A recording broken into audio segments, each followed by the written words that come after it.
ऐसा क्यों होता है कि कुछ लोगों ने अपनी लाइफ में इतना कुछ अचीव किया है जबकि कुछ लोगों के पास कुछ भी नहीं है? तो क्या ये लोग कुछ स्पेशल है जिनके पास सब कुछ है? ये लोग ऐसा क्या करते हैं जो दूसरे नहीं कर पाते? आप इसमें से किस टाइप के इंसान हो?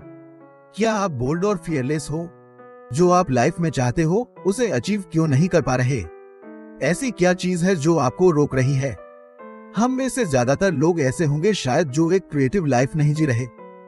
क्रिएटिव से हमारा मतलब एक ग्रेट आर्टिस्ट बनना नहीं है, बल्कि इसका मतलब है कि आपके अंदर हिम्मत हो।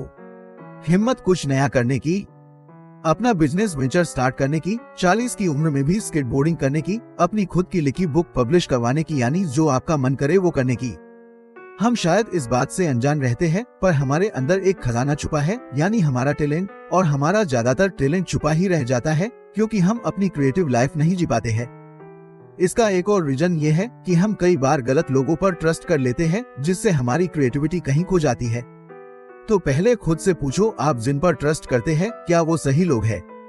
हम इसलिए भी उम्मीद छोड़ देते हैं क्योंकि हमें लगता है कि अगर हम दर्द बर्दाश्त करेंगे तभी हमारे काम की तारीफ होगी।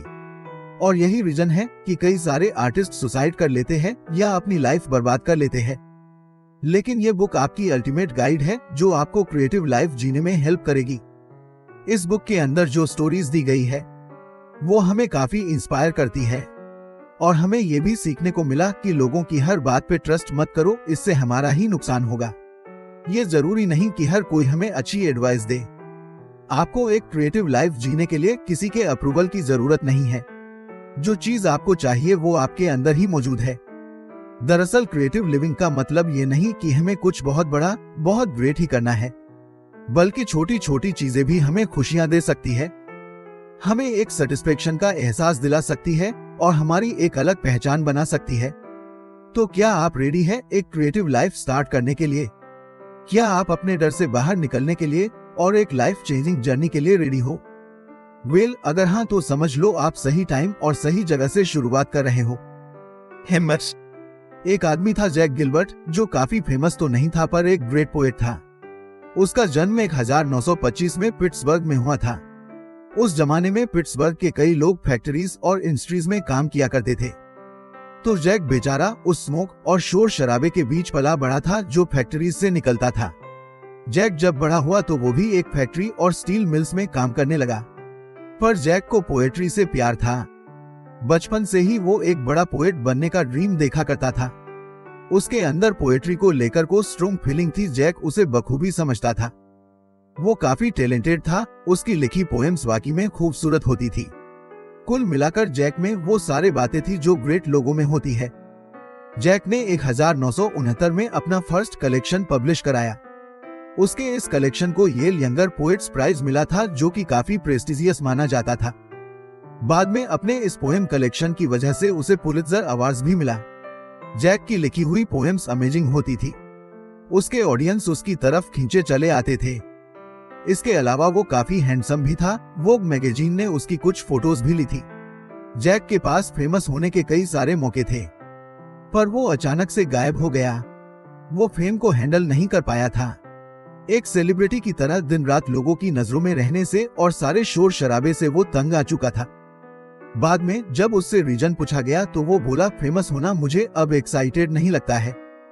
ये काफी मोनोटोनियस हो जाता है। वो अपनी लाइफ का हर दिन यूनिक और डिफरेंट चाहता है। गिलबर्ट ने डिसाइड कर लिया था कि उसके लिए तो यूरोप ही ठीक है, और वो ग्रीस जाकर पहाड़ों के ऊपर एक सुनसान जगह में जाकर रहने लगा। वहां के सुकून और शांति भरे माहौल में वो कई चीजों के बारे में डीपली सोच सकता था। और इसके 2 साल बाद उसने फिर से एक बार अपनी पोएम्स का कलेक्शन पब्लिश करवाया, और फिर से एक बार उसकी पोएम्स रीडर्स का दिल जीतने में कामयाब रही। जैक इसी तरह अपनी लाइफ जीना चाहता था, दिखावे और शोर शराबे से दूर एक सुकून भरी जिंदगी। थोड़े समय बाद उसने ये शुरू किया कि वो सबकी नजरों में आता, अपना मास्टरपीस लोगों के सामने रखता और फिर गायब हो जाता। बाद में जैक ने डिसाइड किया कि वो टीचिंग की जॉब करेगा, तो वो यूनिवर्सिटी ऑफ टेनेसी नोक्सविले जाकर लेक्चरर बन गया। उसने जिसको भी पढ़ाया वो उसको हमेशा याद रखता था, और वो एक रिमार्केबल और एक्स्ट्राऑर्डिनरी मैन था। लोगों को यहाँ तक लगता था कि वो किसी दूसरी ही दुनिया से आया है। वो अपने स्टूडेंट्स बोला करता था, क्रिएटिव लाइफ जियो क्योंकि यही एक तरीका है जो हमें इस दुनिया में सरवाइव करने की ताकत देगा। जैक के मेन गोल था कि अपने स्टूडेंट्स को ब्रेवरी से जीने के लिए एनकरेज करना। वो हमेशा बोलता था कि जब तक हम ब्रेव नहीं बनेंगे, अपने अंदर ग्रेटनेस कभी नहीं ढूंढ पाएंगे।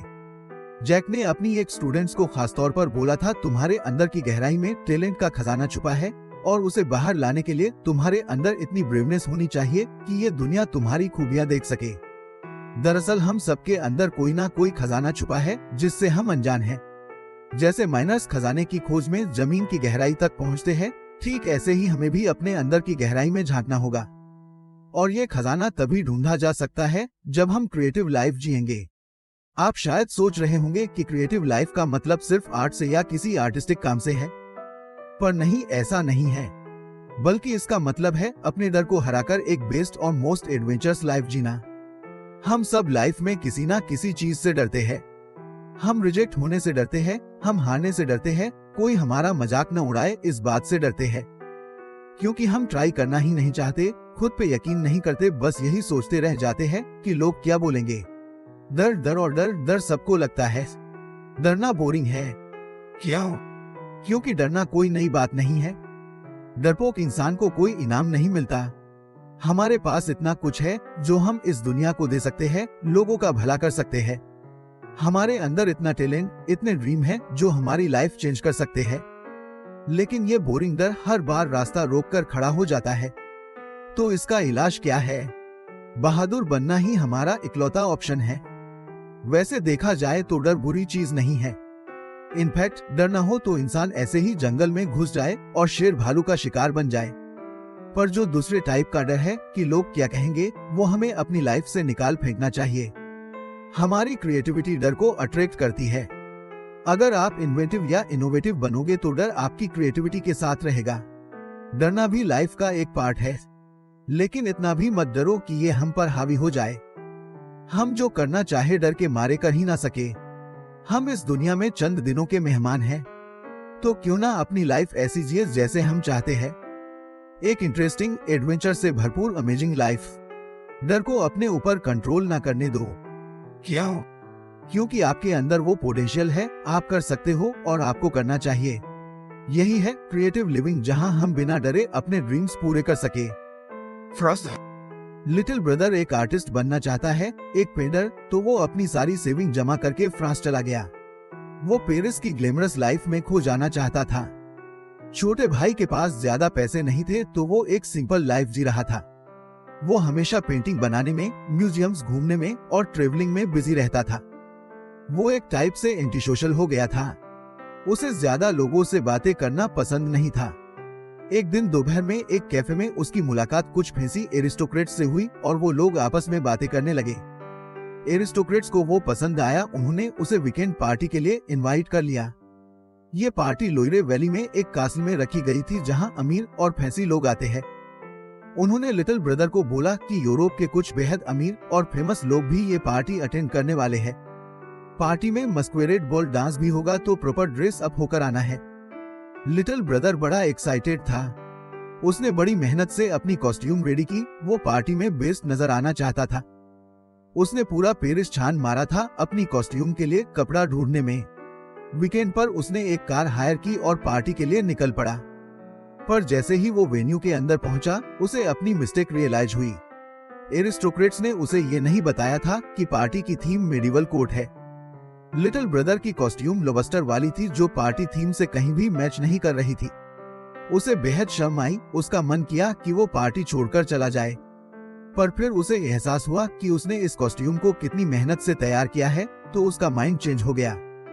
उसने डिसाइड कर लिया कि चाहे जो हो वो पार्टी एंजॉय करेगा। वहां हर कोई उसे हैरानी से देख रहा था। एक ने तो पूछ भी लिया, तुम क्या बने हो? तो उसने कहा, कोट लॉबस्टर। सब हंसने लगे।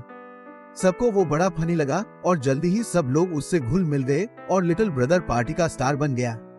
यहाँ तक कि उसे क्वीन ऑफ बेल्जियम के साथ डांस करने का चांस भी मिला। लिटिल ब्रदर ने बाजी पलट दी थी। पर कैसे? क्योंकि उसे खुद पे कॉन्फिडेंस था। लोग उस पे हंस रहे थे, पर वो बड़े प्राउड से पार्टी में घूम रहा था। उसके अंदर के आर्टिस्ट ने उसे हिम्मत दी थी। वो पार्टी में अनफिट जरूर था, लेकिन उसने बड़े ब्रेवली खुद को प्रेजेंट किया। तो ये एक लेसन है कि अपने अंदर की खूबियों को सराहो और किसी की परवाह किए बिना अपनी लाइफ जियो। खुद पे इतना यकीन रखो कि आप कॉन्फिडेंटली किसी भी पार्टी में सर उठाकर चले जाए। अगर आप फेल भी हुए तो क्या हुआ, शर्मिंदा होने की या माफी मांगने की कोई जरूरत नहीं है। अपने ड्रीम्स अचीव करने की खुशी से ज्यादा इंस्पिरेशन आपको अपने फेलर्स की डिसअपॉइंटमेंट से मिलेगी, क्योंकि जीत हमें सिर्फ खुशी देती है पर हार हमें काफी कुछ सिखा जाती है। कैटी अर्नाल्ड रेटलिफ राइटर है, लेकिन एक बार उन्होंने कई सालों तक कुछ भी नहीं लिखा। क्या? उनके प्रोफेसर ने उन्हें बोला था कि जब तक तुम्हें दर्द का एहसास नहीं होगा, तुम्हारी राइटिंग में जान नहीं आएगी। तुम तभी अच्छा लिख पाओगे जब दर्द फील करोगी। और कैटी ने अपने प्रोफेसर की ये बात गांठ बांध ली। वो उनकी बड़ी रिस्पेक्ट करती थी, इसलिए उनकी कही हुई बात कैटी के लिए काफी वैल्यूएबल थी। लेकिन कैटी को उन पर इतना भी ट्रस्ट नहीं करना चाहिए, क्योंकि उनके इस लॉजिक ने कैटी को लिखने से रोक दिया था। कैटी को लिखना बहुत पसंद था। उसे लिखने से एक खुशी और सेटिस्फेक्शन का एहसास होता था, लेकिन उसे जल्दी ही एहसास हो गया कि प्रोफेसर की एडवाइस गलत है। कैटी ने फिर से लिखना शुरू किया। उसने एक बुक लिखी जो काफी हिट हुई, लेकिन अगर वो किसी पर आंख मूंदकर ट्रस्ट नहीं करती तो उसे अपनी क्रिएटिविटी दिखाने में इतना टाइम नहीं लगता। बहुत से लोग ऐसे हैं जिनकी स्टोरी कैटी जैसी ही है। गलत लोगों की बातों में आकर उनकी अंदर की इतनी सारी क्रिएटिविटी वेस्ट हो जाती है। क्रिएटिव होने के लिए आपको किसी पेनफुल प्रोसेस से गुजरना पड़े, ये जरूरी नहीं। ऐसा मत सोचो कि जो काम आपको तकलीफ नहीं दे रहा उसकी कोई वैल्यू नहीं। दर्द पर ट्रस्ट करना गलत है। बहुत ज्यादा पेन भी इंसान को अंदर ही अंदर मारने लगता है। तो हमें किस पर ट्रस्ट करना चाहिए, पेन पर या लव पर? किस पे ट्रस्ट करना है ये सिर्फ आप डिसाइड करोगे। क्या वजह है कि इतने सारे ग्रेट आर्टिस्ट सुसाइड कर चुके हैं और कई दूसरे चलते फिरते भूत है? क्या? क्योंकि उन्होंने भी सेम गलती की थी। उन्होंने गलत चीजों पर अपना टाइम वेस्ट किया, सिर्फ पेन और सफरिंग को वैल्यू दी। कभी सोचा है ऊपर वाला आपको ऐसी क्रिएटिविटी देगा ही क्यों जो आपको बर्बाद करे? अगर हम यकीन रखें कि हमारी इंस्पिरेशन यही कहीं पास ही है तो हम कभी अकेलापन फील नहीं करेंगे। जब आप इंस्पिरेशन पर ट्रस्ट करते हो तो वो भी आप पर ट्रस्ट करती है। लेकिन कई बार हम किसी गलतफहमी से भी इंस्पायर हो जाते हैं। आप अगर इस टाइप के इंसान हो तो कोई हेल्पफुल गलतफहमी पालो। एक जिद पाल लो कि क्रिएटिविटी बनने की डिजायर आपके डीएनए में है। आपकी क्रिएटिविटी यही रहेगी और हमेशा आपके साथ रहेगी। तो चाहे सिचुएशन कितनी भी खराब हो, आपको यकीन होना चाहिए कि आपकी क्रिएटिविटी आपके अंदर मौजूद रहेगी हमेशा हमेशा के लिए। तो जितना ज्यादा आप खुद पे ट्रस्ट करोगे उतना ही आप क्रिएटिव होते जाओगे। फॉर्मेशन, क्रिएटिव लाइफ जीने का डिसीजन लेना सिर्फ आपके हाथ में है, इसलिए इस बात से फर्क नहीं पड़ता कि आप पहले क्या सोचते थे और क्या करते थे। चाहे आपके पेरेंट्स कितने भी स्ट्रिक्ट या रूल्स फॉलोवर्स रहे हो, चाहे वो हमेशा यही सोचते हो कि लोग क्या बोलेंगे। अगर आपको ये सिखाया गया है कि चुपचाप बैठो, जो होना है खुद हो जाएगा, तो भूल जाओ इस बात को। हर कोई क्रिएटिव है। क्रिएटिविटी इस दुनिया में तब से है जब से हमारे पूर्वज इस धरती पर रहते आए हैं। आर्ट की हिस्ट्री 4000 सालों से भी पुरानी है। आर्ट की बात करें तो आर्ट बहुत डाइवर्स सब्जेक्ट है। क्या? क्योंकि हर किसी के अंदर एक मैजिक है, कुछ स्पेशल और प्रेशियस। आपके अंदर पहले से ही क्रिएटिविटी है, बस उसे रिलीज करने की जरूरत है। जब तक आप जिंदा हो क्रिएटिव बने रहोगे। क्रिएटिविटी सोसाइटी के किसी एक स्पेशल क्लास तक लिमिट नहीं है। हम सबके अंदर ये मौजूद है और यही परमिशन आपको चाहिए। आपके अंदर की क्रिएटिविटी आपके लिए वो टिकट है जिससे आप अपनी क्रिएटिव लाइफ आज से शुरू कर सकते हो। एलिन एक मॉम है, उसके बच्चे बड़े हो चुके हैं। वो खुद का बिजनेस करती है जो अच्छा खासा चल रहा है। वो एक वेल बिहेव्ड लेडी है, पर एलिन का एक शौक है, उसे टैटू करवाना बहुत पसंद है। सुबह उठते ही उसके माइंड में एक ही बात आती है, मुझे टैटू करवाना है। अब आप शायद उससे पूछो किस टाइप का टैटू, तो वो आपको बोलेगी मुझे नहीं पता, जब टैटू बनवाऊंगी तभी डिसाइड करूंगी, या फिर टैटू बनाने वाले से पूछ लूंगी। अब आप सोचोगे कि एलिन को इस उम्र में बच्चों जैसी हरकतें नहीं करनी चाहिए, पर जब उससे ये पूछा गया तो वो सिंपली मुस्कुराते हुए बोली, हम सब इस दुनिया में कुछ दिनों के मेहमान हैं, तो क्यों ना मैं मरने से पहले अपने सारे शौक पूरे करूं। तो हमारी लाइफ का एग्जैक्ट पॉइंट यही है, जब तक हम जिंदा है तब तक हम अपना हर पल एंजॉय करें। हर चीज एक दिन खत्म हो जाएगी, तो क्यों ना खुलकर अपनी लाइफ जिए, एक क्रिएटिव लाइफ। तो हमारे अंदर एक स्ट्रॉन्ग सेंस होनी चाहिए अपनी लाइफ को अपने तरीके से जीने के लिए, यानी जो आप डिजर्व करते हैं उसे पाने की चाहत। ये कोई ऐसी चाहत नहीं कि जहां आप हर चीज पर अपना हक समझे, सिर्फ उन्हीं चीजों पर जो आप सच में डिजर्व करते हैं। क्रिएटिव एंटाइटलमेंट के बिना अपने कंफर्ट जोन से बाहर निकलना मुश्किल है। खुद पे डाउट करना, ये सोचकर डरना कि हम किसी काम के नहीं है। हमारे माइंड में एक आवाज लगातार गूंजती रहती है, हम किसी काम के नहीं है, हम कुछ नहीं कर सकते। क्रिएटिव एंटाइटलमेंट का मतलब है कि हम अपने माइंड की इस आवाज को जवाब दें और इसे बोले कि हमारे अंदर एक पावर है। शायद आप ये सोचकर डरते होंगे कि बाकी लोग भी ये काम कर चुके हैं, लेकिन असल में वो काम बाकी लोगों ने किया है, आपने नहीं। कई ऐसे राइटर्स थे जिन्होंने ऐसे थीम्स पर लिखने की हिम्मत की थी जो उनसे पहले शेक्सपियर एक्सप्लोर कर चुके थे, जो काम आपसे पहले कई और कर चुके हैं। उन्हें आप ट्राई करोगे तो कोई नुकसान नहीं है। ये भी पॉसिबल है कि आप औरों से बेटर करो। अगर आप इसे इतने ऑथेंटिक तरीके से करोगे तो ये खुद ही ओरिजिनल बन जाएगा। जब आप स्कूल जाते हो तो वहाँ क्या सीखते हो, कितना सीखते हो, ये कई सारी बातों पर डिपेंड करता है, पर सबसे ज्यादा डिपेंड करता है इस बात पे कि आप कितने कमिटेड और डेडिकेटेड हो। दुनिया के सबसे ग्रेट पेंटर्स में से एक बड़े फेमस यूनिवर्सिटी में टीचर थे, लेकिन उनके पास कोई एडवांस डिग्री नहीं थी। पेंटिंग के लिए उनके डेडिकेशन ने उन्हें इस आर्ट का मास्टर बना दिया था। एक बार एक इंडियन फिल्म मेकर ने अपने रोल मॉडल को एक लेटर लिखा। उसने लेटर में अपनी सारी फीलिंग्स, दर्द और परेशानी का जिक्र किया। उसके पास पैसे की बड़ी तंगी थी। उसके रोल मॉडल ने, जो एक जर्मन डायरेक्टर थे, उसके लेटर का रिप्लाई देते हुए लिखा, शिकायत करना छोड़ दो, दुनिया तुम्हारी कर्जदार नहीं है। सुनने में ये बात कुछ रूड और डिस्करेजिंग लग सकती है, पर यह कड़वा सच है। अगर आप एक क्रिएटिव लाइफ चाहते हैं तो शिकायत मत करो। अगर आप अपनी क्रिएटिविटी में सक्सेसफुल नहीं होते तो दुनिया रुक नहीं जाएगी। किसी को कोई नुकसान नहीं होगा सिवाय आपके, क्योंकि आप ये दूसरों के लिए नहीं बल्कि अपने आप के लिए कर रहे हो। परसिस्टेंस। हम सबका कोई ना कोई ड्रीम होता है। कुछ लोग अपने दिल में बचपन से एक सपना पालते हैं, लेकिन एक चीज समझने की जरूरत है कि सपनों की कोई उम्र नहीं होती। आप किसी भी एज में अपने ड्रीम पूरे कर सकते हो, चाहे आप 20 के हो या 90 के। क्रिएटिव लाइफ जीने की कोई एज लिमिट नहीं है।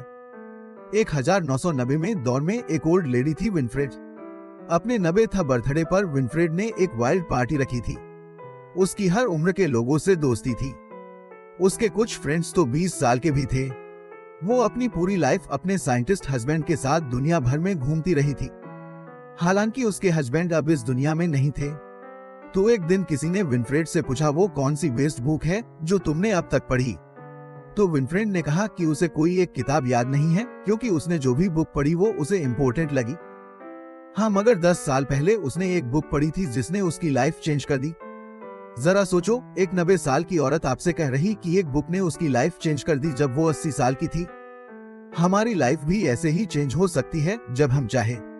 आप ओल्ड एज में भी अपनी क्रिएटिव लाइफ स्टार्ट कर सकते हो। जब हम बार बार कुछ अचीव करने की कोशिश करते हैं पर कर नहीं पाते तो बड़ी फ्रस्ट्रेशन होती है। कई लोग तो ये सोचकर गिव अप कर देते हैं कि शायद ये चीज उनकी किस्मत में है ही नहीं। ग्रेट पोएट सीमस हेनी ने एक बार कहा था, आप ऐसे ही कोई पोएम नहीं लिख सकते और न ही एक्सपेक्ट कर सकते हो कि यही सबसे बेस्ट या ग्रेट पोएम होगी। टाइम लगता है ग्रेट होने में। हर अच्छी चीज मैच्योर होने में टाइम लेती है। आपकी क्रिएटिविटी आपके लिए एक रिमाइंडर है जो आपको लगातार इम्प्रूव करना सिखाता है। क्रिएटिव लाइफ जीना अपने आप में एक काम है और आपकी सबसे बड़ी रिस्पॉन्सिबिलिटी है अपने डिसअपॉइंटमेंट्स और फ्रस्ट्रेशंस को हैंडल करना, क्योंकि ये आपके सेटबैक्स नहीं है बल्कि आपकी जर्नी का पार्ट है। कोई भी रातों रात सक्सेसफुल नहीं बनता या एक के बाद एक सक्सेसफुल अचीवमेंट्स नहीं कर सकता। तो हमें यही सीखना है, सक्सेस से डिसअपॉइंटमेंट के बीच का फासला मैनेज करना। लाइफ एक सैंडविच की तरह है। अब सैंडविच कितना भी बेकार हो, कोई ना कोई पार्ट आपको अच्छा लगेगा ही। जैसे कि औरतें मॉर्निंग सिकनेस और उल्टियों के बावजूद बच्चे पैदा करने की हिम्मत रखती है और प्रेग्नेंट होती है। यहाँ तक कि जब आप स्केटबोर्डिंग करते हो तो आपको पहले से मालूम होता है कि आप गिर सकते हो या बुरी तरह इंजर्ड हो सकते हो, लेकिन आप कोशिश करना नहीं छोड़ते। हम लोग अपनी लाइफ में हर रोज रिस्क लेते हैं, तो आप किसी चीज के लिए कितना रिस्क ले सकते हो ये डिपेंड करता है कि आप उस चीज को किस हद तक पाना चाहते हो। एक राइटर था जो अपनी राइटिंग की शुरुआत कर रहा था। हालांकि उसका लिखा कहीं भी पब्लिश नहीं हो पाया था। वो हमेशा यही शिकायत करता था कि उसे राइटिंग में अपना करियर बनाना है, पर जैसा उसने सोचा था वैसा कुछ हो नहीं पा रहा था। वो काफी फ्रस्ट्रेट हो चुका था। वो अपनी लाइफ को उस सैंडविच की तरह बनाना चाहता था जिसमें उसकी सारी फेवरेट चीजें हो, लेकिन इससे सिर्फ यही लगता था कि राइटिंग उसका पैशन नहीं है। वो कॉइन के दोनों साइड नहीं ले सकता है। चाहे सब कुछ खत्म हो जाए पर कुछ लोग तब भी हार नहीं मानते। क्यों? क्योंकि उनका पैशन उन्हें हिम्मत देता है।